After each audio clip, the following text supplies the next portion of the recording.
Hello everyone, आज हम पढ़ने वाले हैं एडॉप्शन अंडर मुस्लिम लॉ। सबसे पहले हम देखते हैं कि मुस्लिम लॉ के अंतर्गत हम एक चाइल्ड अडॉप्ट कर सकते हैं या नहीं कर सकते हैं।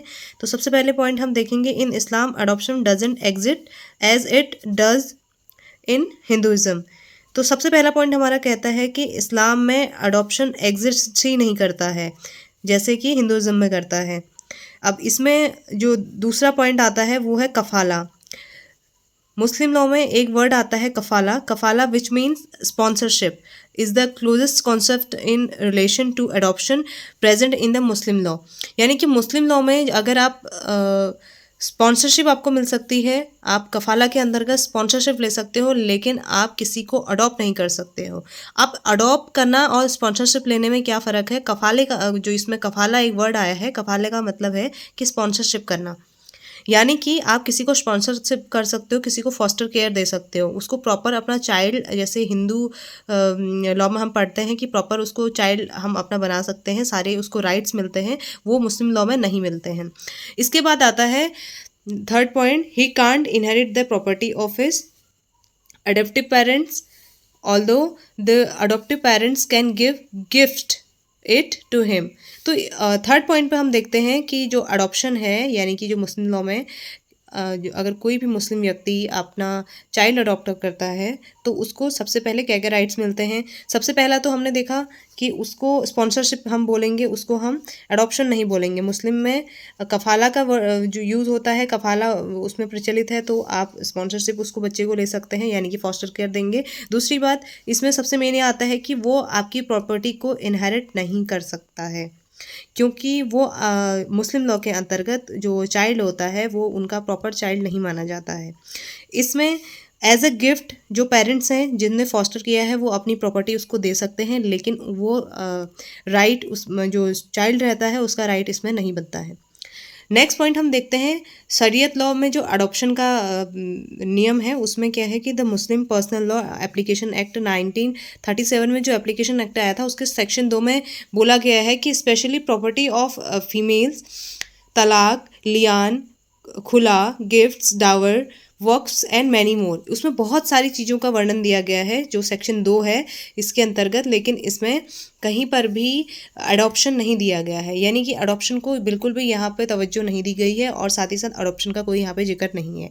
हाँ, गार्जियनशिप हो सकती है, लेकिन इसमें गार्जियनशिप का भी नहीं कहीं पर ऑप्शन दिया गया था। जैसे आप देख सकते हैं, there is no mention of adoption but that doesn't mean that adoption is non existent. इसमें भले ही सेक्शन 2 में अडॉप्शन का कोई जिक्र ना किया हो, पर लेकिन ऐसा नहीं है कि कोई भी मुस्लिम व्यक्ति अडॉप्ट नहीं कर सकता है। अडॉप्ट कर सकता है, लेकिन वो दूसरे वे में होता है।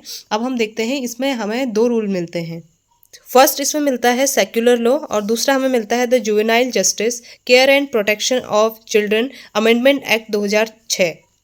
तो इन दोनों नियमों के अंतर्गत, इन दोनों लॉ के अंतर्गत आप एक चाइल्ड को अडॉप्ट कर सकते हैं। लेकिन सबसे पहले हम ये देखेंगे कि क्या क्या हमें इसमें ऑप्शंस मिलते हैं। सेक्युलर लॉ में the Guardian and Wards Act 1890 में ये सेक्युलर लॉ आया। इसके अंतर्गत जो गार्जियन, या तो गार्जियनशिप बोला गया है अडॉप्शन को, या वार्डशिप बोला गया है। तो इसमें हम जो वर्ड्स यूज़ कर सकते हैं, वार्डशिप बोल सकते हैं, मतलब हम किसी को एज अ वार्ड अपने पास रख सकते हैं, किसी भी चाइल्ड को, बट उसको हम एज अ अपना चाइल्ड कंसिडर नहीं कर सकते हैं जैसे हिंदू लॉ में करते हैं। उसके बाद जो वार्डशिप होती है, यानी कि जो गार्जियनशिप होती है, तो वो मुस्लिम लॉ में सिर्फ 21 साल तक होती है। मतलब कोई भी मुस्लिम व्यक्ति अगर किसी चाइल्ड की केयर करता है, उसको फॉस्टर करता है, तो 21 सालों तक ही उसका उस पर राइट रहता है। इसके बाद नेक्स्ट पॉइंट आता है no right of inherit property. लेकिन इस सेक्युलर लॉ में भी, इसमें भी कोई भी प्रॉपर्टी का राइट उस चाइल्ड को नहीं मिलता है। हाँ, लेकिन गिफ्ट्स दे सकता है, पेरेंट्स अपनी तरफ से दे सकता है, लेकिन जो चाइल्ड है वो अगर उसको गिफ्ट नहीं मिल रहा है तो वो क्लेम नहीं कर सकता है प्रॉपर्टी के लिए, और उनकी प्रॉपर्टी के लिए जिनके साथ वो 21 साल तक फॉस्टर रहा हो। और सबसे इम्पोर्टेंट होता है कि ये सिर्फ नॉन हिंदुओं के लिए है। नॉन हिंदू जितने भी इसमें होते हैं उनके लिए गार्जियनशिप और वार्ड्स एक्ट ये है, और इसके अंतर्गत वो अपना बच्चा गोद ले सकते हैं, यानी कि अडॉप्ट कर सकते हैं। लेकिन एक तरफ से पूरी तरीके से कंप्लीट अडॉप्शन ये नहीं होता है। गार्जियनशिप हम बोल सकते हैं, या फिर वार्ड्स एक्ट बोल सकते हैं, या वार्डशिप बोल सकते हैं। सेकेंड जो मोस्ट इम्पोर्टेंट आता है, ये बहुत इंपॉर्टेंट है, the juvenile justice care and protection of children amendment act 2006। 2006।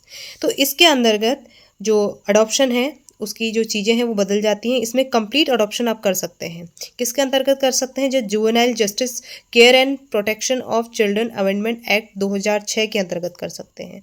इसमें कंप्लीट अडॉप्शन आप कर सकते हैं। इसका एक सेक्शन है 2AA सेक्शन। इसमें ऑल राइट्स बच्चे को मिलते हैं, प्रॉपर्टी का भी मिलता है, ठीक है। साथ ही साथ इसमें fully adoption for non Hindu, मतलब ये स्पेशली नॉन हिंदुओं के लिए है। अगर आप मुस्लिम हैं तो आप इस लॉ के अंतर्गत, अमेंडमेंट एक्ट 2006 के अंतर्गत बच्चा गोद ले सकते हैं, लेकिन सिर्फ नॉन हिंदू एज अ मुस्लिम, फ़ारसी और जो ईसाई है उन लोगों के लिए रहता है। और जैसे इसमें नेक्स्ट पॉइंट आ रहा है नॉट फॉर हिंदू, ये हिंदुओं के लिए बिल्कुल ही नहीं है, क्योंकि हिंदुओं के लिए अडॉप्शन एक्ट अलग से आता है जो हम फैमिली लॉ के, हिंदू लॉ के ऑप्शन में पढ़ते हैं। लेकिन जो juvenile justice care and protection of children amendment act है वो सिर्फ जो नॉन हिंदूज़ के लिए बनाया गया है, क्योंकि हिंदुओं का जो अडॉप्शन एक्ट है वो दूसरा है।